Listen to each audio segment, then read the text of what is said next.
2 y el 9 de febrero con pasajes de ida que pueden costar 260.000 pesos. 25.000 pesos es el valor normal en un bus de pasajeros desde Villavicencio a Bogotá. Hoy vale 50.000 pesos. Y la del aéreo, pudimos ver cómo esta mañana, yo que fui testigo de excepción en el viaje desde Bogotá a Villavicencio, alcanzaron valores de más de 640.000 pesos una ruta en el tiquete. Redman Noticias conoció que hoy el presidente Santos se reunió con los representantes del concesionario Coviandes y el ministro de Transporte para evaluar las consecuencias del cierre de la vía Bogotá-Villavicencio y los riesgos existentes para los usuarios.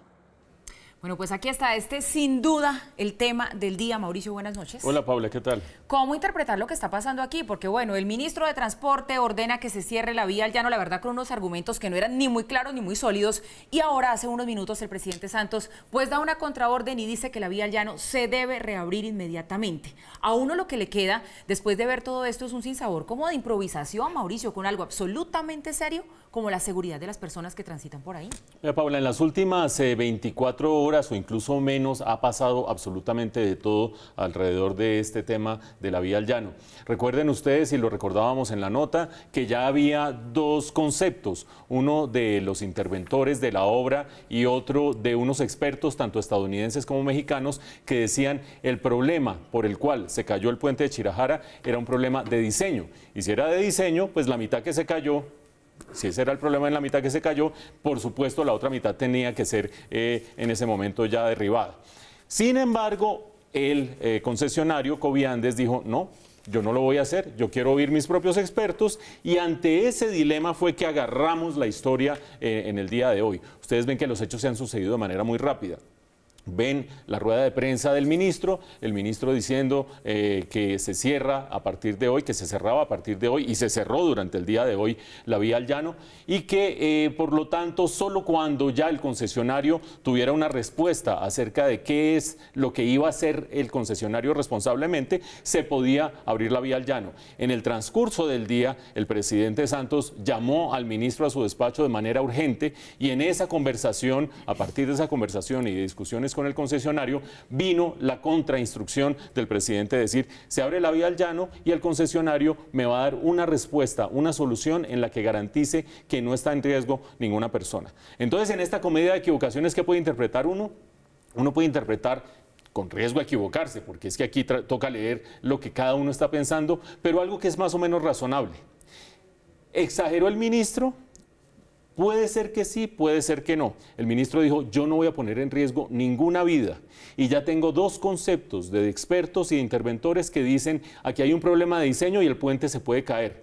Si se cayó la primera mitad del puente y no hubo víctimas distintas a los trabajadores, que ya es una pérdida muy significativa, ¿por qué esta otra segunda mitad podría poner en riesgo a quienes andaban por la vía? Porque esta segunda mitad estaba conectada con la vía, la otra mitad estaba conectada con un túnel que no se ha abierto todavía. Y podía haber con los tensores que si se cayera el puente, los tensores podían en un momento dado caer contra un carro, terminar haciéndole daño a una persona o haciendo perder la vida a una persona. Yo creo francamente que el ministro tuvo en cuenta un antecedente importante. Ustedes recuerdan que en este noticiero nosotros registrábamos cómo la Fiscalía le imputó cargos a la gobernadora de Putumayo y al alcalde de Mocoa y al exalcalde de Mocoa por homicidio culposo, por no haber hecho lo que podrían haber hecho para evitar que se perdieran vidas humanas. Si yo soy funcionario público, y que conste que yo no me he sentado a hablar esto con el ministro, pero yo soy funcionario público, tengo ese antecedente que la Fiscalía me puede acusar de homicidio culposo por no tomar las debidas precauciones, y tengo dos conceptos de dos expertos que me dicen ese puente se puede caer y puede terminar generando una tragedia, cierro y punto, si yo soy el funcionario público. De otro lado, ese cierre, vean ustedes lo que teníamos en el noticiero. Weiss nos decía, en el momento en que se conoció la reacción del presidente Santos, 7 horas 7 minutos desde Bogotá hasta Villavicencio. Un trayecto que se hace en 2 horas. Y ya vieron los sobrecostos en transporte aéreo para las tractomulas. Esa vía es de las más transitadas en términos de carga, con impacto económico para el país. En un plato de la balanza, el ministro cuidándose de una posible sanción, acusación de la Fiscalía, en otro plato de la balanza, un inmenso costo para el país. Creo que en la mitad había una falta de diálogo suficiente o una posición muy dura de parte del concesionario. El presidente los llama y les dice, ajá, ¿cómo vamos a resolver esto? Que alguien se responsabilice si se cae ese puente y que no vaya a ser el ministro, que alguien se responsabilice y que abran esto rapidito. En eso va la historia en este momento, en que el concesionario va a tratar de fijar su propuesta de cómo se va a responsabilizar de que el puente o se caiga o no se caiga, pero que no genere víctimas, y que inmediatamente se dé ese compromiso con el cual ya se libera la responsabilidad del gobierno, terminen abriendo la vía al llano. Mientras tanto, pues sí, improvisación de un lado, improvisación del otro, pero sobre todo la dificultad de ponerse de acuerdo acerca de quién puede ser la responsabilidad en caso de que se caiga la otra mitad del puente, que ojalá no sea así.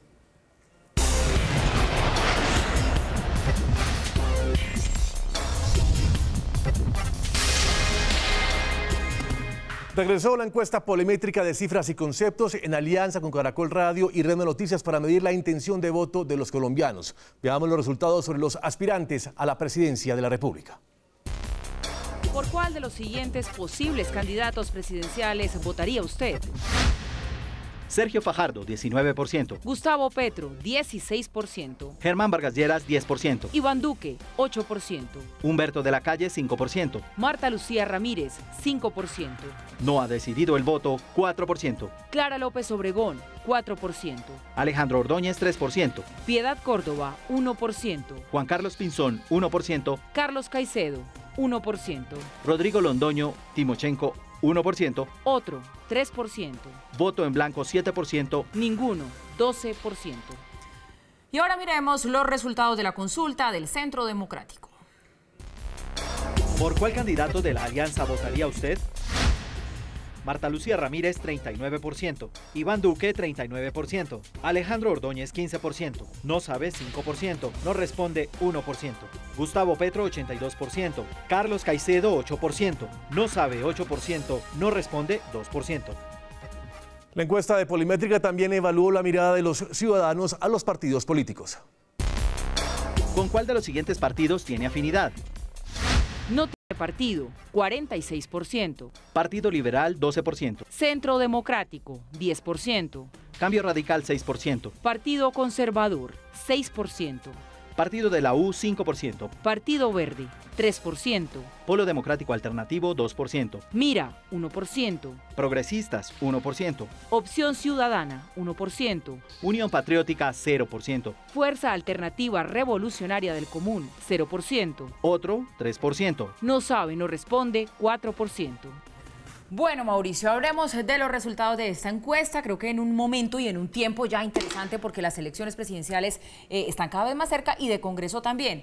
Tengo un mini resumen y usted ya me dirá qué le parece, en qué está de acuerdo y qué no. Por un lado, que se evidencia la crisis de los partidos en este último resumen que veíamos, lo cual ya se venía hablando desde hace mucho rato con el tema de los candidatos por firmas. Esto ya estaba como cantado. Pero en lo que tiene que ver con el empate técnico, Petro y Fajardo, por un lado, que tienen 19 y 16% de intención de voto respectivamente. ¿Qué tanto dice si se tiene en cuenta que ninguno de los candidatos supera el 20% de intención de voto, que la verdad es muy bajito? Y lo otro por lo que le quiero preguntar es por ese empate técnico que sí está cerradísimo de la consulta del Centro Democrático. Mira, Paula, yo creo que una conclusión así al rompe